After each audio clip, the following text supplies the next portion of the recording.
When we talk about supporting vulnerable young people, we have to recognise that all young people are different. They are not a homogenous group of young people, so you do certain things. They're all different with different experiences, different skill sets, different ambitions and aspirations. And so you have to work in a very person-centred way.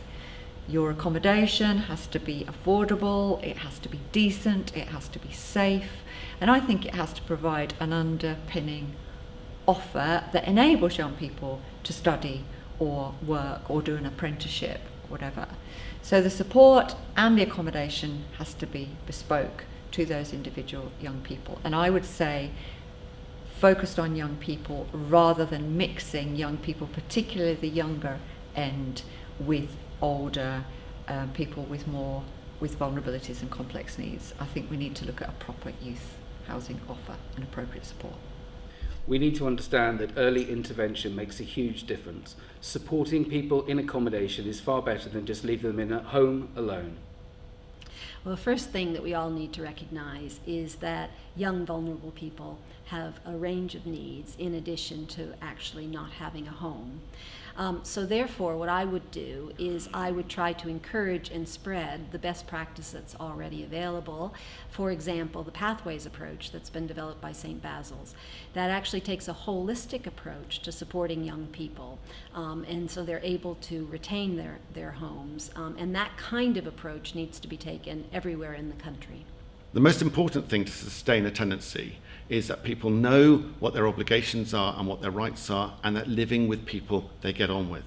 So I'm very keen on the model where prospective tenants go through a training course of 2 or 3, maybe 4 days, which goes through all those legal obligations as well as things like household budgeting, but also gives them a chance to meet other people who are also looking for shared accommodation. So on the final day, they can identify whether there's people in that course that they can live with and sustain their tenancy over the next couple of years. What's a disaster is when you put people into homes where they don't know what their obligations and responsibilities are, they don't know how to manage their own household bills, and also they're living with people they actively dislike. We've got to eradicate that sort of nonsense to make the tenancies more sustainable. I think housing associations can do an awful lot to help young people to sustain their tenancies. So my organisation, Optivo, has a range of services including financial inclusion. That means help and support with benefits to help people to maximise the benefits they're eligible for.